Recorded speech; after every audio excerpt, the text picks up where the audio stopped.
All right. Good morning and afternoon. Reviewing what we have read so far. Aunt Petunia is dyeing some of Dudley's old clothes gray for Harry, for him to go to boarding school. And they received something in the mail that was addressed to Mr. H. Potter, the boy who lived under the stairs, and we thought that was very peculiar that they addressed it to the boy who lived under the stairs, because they must know he lives in the cupboard under the stairs. And it had a wax seal, and it was just very uncommon for what you see sent in the mail. "Who'd be writing to you?" sneered Uncle Vernon, shaking the letter open with one hand and glancing at it. His face went from red to green faster than a set of traffic lights, and it didn't stop there. Within seconds, it was the grayish white of old porridge. "Petunia," he gasped. Dudley tried to grab the letter to read it, but Uncle Vernon held it high out of his reach. Aunt Petunia took it curiously and read the first line. For a moment it looked as though she might faint. She clutched her throat and made a choking noise. "Vernon! Oh, my goodness, Vernon!" They stared at each other, seeming to have forgotten that Harry and Dudley were still in the room. Dudley wasn't used to being ignored. He gave his father a sharp tap on the head with his smelting stick. "I want to read that letter," he said loudly. "I want to read it," said Harry furiously, "as it's mine." "Get out, both of you," croaked Uncle Vernon, stuffing the letter back inside its envelope. Harry didn't move. "I want my letter," he shouted. "Let me see it," demanded Dudley. "Out!" roared Uncle Vernon, and he took both Harry and Dudley by the scuffs of their necks and threw them into the hall, slamming the kitchen door behind them. Harry and Dudley promptly had a furious but silent fight over who would listen at the keyhole. Dudley won, so Harry, his glasses dangling from one ear, lay flat on his stomach to listen at the crack between door and floor. "Vernon," Aunt Petunia was saying in a quivering voice, "look at the address. How could they possibly know where he sleeps? You don't think they're watching the house?" "Watching? Spying? Might be following us," muttered Uncle Vernon wildly. "But what should we do, Vernon? Should we write back? Tell them we don't want—" Harry could see Uncle Vernon's shiny black shoes pacing up and down the kitchen. "No," he said finally. "No, we'll ignore it. And if they don't get an answer, yes, that's best. We won't do anything. But I'm not having one in my house, Petunia. Didn't we swear when we took him in we'd stomp out that dangerous nonsense?" That evening, when he got back from work, Uncle Vernon did something he'd never done before. He visited Harry in his cupboard. "Where's my letter?" said Harry, the moment Uncle Vernon had squeezed through the door. "Who's writing to me?" "No one. It was addressed to you by mistake," said Uncle Vernon shortly. "I have burned it." "It was not a mistake," said Harry angrily. "It had my cupboard on it." "Silence!" yelled Uncle Vernon, and a couple of spiders fell from the ceiling. He took a few deep breaths and then forced his face into a smile, which looked quite painful. Yes, Harry, about this cupboard. Your aunt and I have been thinking you are really getting a bit big for it. We think it might be nice if you moved into Dudley's second bedroom." "Why?" said Harry. "Don't ask questions," snapped his uncle. "Take this stupid stuff upstairs now." "So why do you think he's having him move upstairs?" Tell your shoulder partner. Why do you think? You don't know? Why do you think? Because he's getting too big for it. You think that's really why? No. I think it's really because someone knows where he lives. Mm-hmm. I think it's because he's getting too big for it, and somebody knows where it is. Mm-hmm. Should people sleep in cupboards? No. "Don't ask questions," snapped his uncle. "Take this stupid stuff upstairs now." The Dursleys' house had 4 bedrooms. One for Uncle Vernon and Aunt Petunia, one for visitors, usually Uncle Vernon's sister Marge, one where Dudley slept and one where Dudley kept all the toys and things that wouldn't fit into his first bedroom. It only took Harry one trip upstairs to move everything he owned from the cupboard to his room. So what does that tell you? Does he have much stuff? He sat down on the bed and stared around him. Nearly everything in here was broken.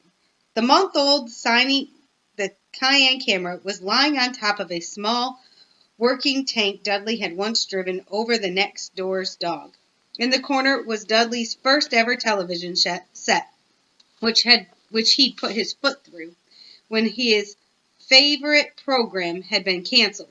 There was a large bird cage which had once held a parrot that Dudley had swapped at school for a real air rifle, which was up on a shelf with the end all bent because Dudley had sat on it. Other shelves were full of books. They were the only things in the room that looked as though they'd never been touched. And there they are, fighting over the letter that we already read about. Harry and Dudley with Uncle Vernon. From downstairs came the sound of Dudley bawling at his mother. "I don't want him in there. I need that room. Make him get out." Harry sighed and stretched out on the bed. Yesterday, he'd have given anything to be up here. Today, he'd rather be back in his cupboard with that letter than up here without it. Next morning at breakfast, everyone was rather quiet. Dudley was in shock. He'd screamed, whacked his father with his smelting stick, been sick on purpose, kicked his mother and thrown his tortoise through the greenhouse roof, and he still didn't have his room back. Harry was thinking about this time yesterday and bitterly wishing he'd opened the letter in the hall. Uncle Vernon and Aunt Petunia kept looking at each other darkly. When the post arrived, Uncle Vernon, who seemed to be trying to be nice to Harry, made Dudley go and get it. Then he heard him banging things with his smelting stick all the way down the hall. Then he shouted, "There's another one! Mr. H. Potter, the smallest bedroom, 4 private drive." With a strange cry, Uncle Vernon leapt from his seat and ran down the hall, Harry right behind him. Uncle Vernon had to wrestle Dudley to the ground to get the letter from him, which was made difficult by the fact that Harry had grabbed Uncle Vernon around the neck from behind. After a minute of confused fighting, in which everyone got hit a lot by the smelting stick, Uncle Vernon straightened up, gasped for breath, with Harry's letter clutched in his hand. "Go to your cupboard. I mean your bedroom," he wheezed at Harry. "Dudley, go. Just go." Harry walked round and round his new room. Someone knew he had moved out of his cupboard, and they seemed to know he hadn't received his first letter. Surely that meant they'd try again. And this time, he'd make sure they didn't fail. He had a plan. The repaired alarm clock rang at 6 o'clock the next morning. Harry turned it off quickly and dressed silently. He mustn't wake the Dursleys. He stole downstairs without turning on any of the lights. He was going to wait for the postman on the corner of Private Drive and get the letters for number 4 first. His heart hammered as he crept across the dark hall toward the front door. Aha! Harry leapt into the air. He trodden on something big and squishy on the doormat. Something alive. Lights clicked on upstairs, and to his horror, Harry realized that the big squishy something had been his uncle's face. Uncle Vernon had been lying at the foot of the front door in a sleeping bag, clearly making sure that Harry didn't do exactly what he'd been trying to do. He shouted at Harry for about half an hour and then told him to go and make a cup of tea. Harry shuffled miserably off into the kitchen, and by the time he got back, the post had arrived, right into Uncle Vernon's lap. Harry could see 3 letters addressed in green ink. "I want," he began, but Uncle Vernon was tearing the letters into pieces before his eyes. Uncle Vernon didn't go to work that day. He stayed at home and nailed up the letterbox. "See," he explained to Aunt Petunia through a mouthful of nails, "if they can't deliver them, they'll just give up." You think they're going to give up? No? No? Maybe. "I'm not sure that'll work, Vernon. Oh, these people's minds work in strange ways, Petunia. They're not like you and me, said Uncle Vernon, trying to knock in a nail with the piece of fruit cake Aunt Petunia had just brought him. And there's Uncle Vernon trying to nail up the door.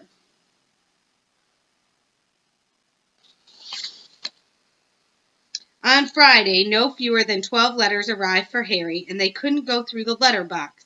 They had been pushed under the door, slotted through the sides, and a few even forced through the small window in the downstairs toilet. Uncle Vernon stayed at home again. After burning all the letters, he got out a hammer and nails and boarded up the cracks around the front and back doors so no one could go out. He hummed Tiptoe Through the Tulips as he worked, and jumped at small noises. On Saturday, things began to get out of hand. 24 letters to Harry found their way into the house, rolled up and hidden inside each of the 24 eggs that their very confused milkman had handed Aunt Petunia through the living room window. Uncle Vernon made furious telephone calls to the post office and the dairy, trying to find someone to complain to. Aunt Petunia shredded the letters in her food mixer. "Who on earth wants to talk to you this badly?" Dudley asked Harry in amazement. On Sunday morning, Uncle Vernon sat down at the breakfast table looking tired and rather ill, but happy. "No post on Sundays," he reminded them happily, as he spread marmalade on his newspapers. "No darn letters today." Something came whizzing down the kitchen chimney as he spoke and caught him sharply on the back of the head. Next moment, 30 or 40 letters came pelting out of the fireplace like bullets. Can you sit up, please? The Dursleys ducked, but Harry leapt into the air, trying to catch one. "Out! Out!" Uncle Vernon seized Harry around. Why are you pushing on me? The waist, and threw him into the hall. When Aunt Petunia and Dudley ran out with their arms over their faces, Uncle Vernon slammed the door shut. They could hear the letters still streaming into the room, bouncing off the walls and floors. "That does it," said Uncle Vernon, trying to speak calmly, but pulling great tufts out of his mustache at the same time.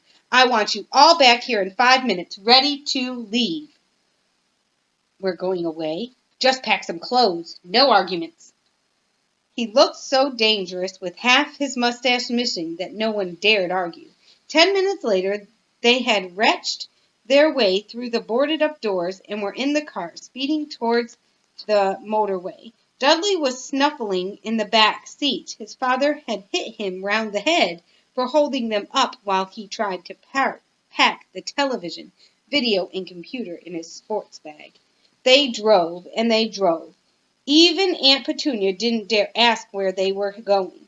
Every now and then Uncle Vernon would take a sharp turning and drive in the opposite direction for a while. Shake 'em off, he would mutter whenever he did this. They didn't stop to eat or drink all day. By nightfall, Dudley was howling. He'd never had such a bad day in his life. He was hungry. He missed 5 television programs he'd wanted to see, and he'd never gone so long without blowing up an alien on his computer. Uncle Vernon stopped at last outside a gloomy-looking hotel on the outskirts of a big city. Dudley and Harry shared a room with twin beds and damp, musty sheets. Dudley snored, but Harry stayed awake, sitting on the windowsill, staring down at the lights of passing cars, and wondered. They ate stale cornflakes and cold tinned tomatoes on toast for breakfast the next day. They had just finished when the owner of the hotel came over to their table. "Excuse me, but is one of you Mr. H. Potter?" What do you think he's got? A what? A letter. A letter. Only I got about an under of these at the front desk." She held up a letter so they could read the green ink address. "Mr. H. Potter, room 17, Riverview Hotel, Cokesworth." Harry made a grab for the letter, but Uncle Vernon knocked his hand out of the way. The woman stared. "I'll take them," said Uncle Vernon, standing up quickly and following her from the dining room. Wouldn't it be better just to go home, dear? Aunt Petunia suggested timidly, hours later, but Uncle Vernon didn't seem to hear her. Exactly what he was looking for, none of them knew. He drove them into the middle of a forest, got out, looked around, shook his head, got back in the car, and off they went again. The same thing happened in the middle of a ploghead field, halfway across a suspension bridge, and at the top of a multi-story car park. Daddy's gone mad, hasn't he? Dudley asked Aunt Petunia dully late that afternoon. Uncle Vernon had parked at the coast, locked them all inside the car, and disappeared. It started to rain. Great drops beat on the roof of the car. Dudley sniveled. "It's Monday," he told his mother. "The great Humberto's on tonight. I want to stay somewhere with a television. Monday." This reminded Harry of something. If it was Monday, and you could usually count on Dudley to know the days of the week because of television, then tomorrow, Tuesday, was Harry's 11th birthday. Of course, his birthdays were never exactly fun. Last year, the Dursleys had given him a coat hanger and a pair of Uncle Vernon's old socks. Still, you weren't 11 every day. What are you doing? Stop. Uncle Vernon went back, and he was smiling.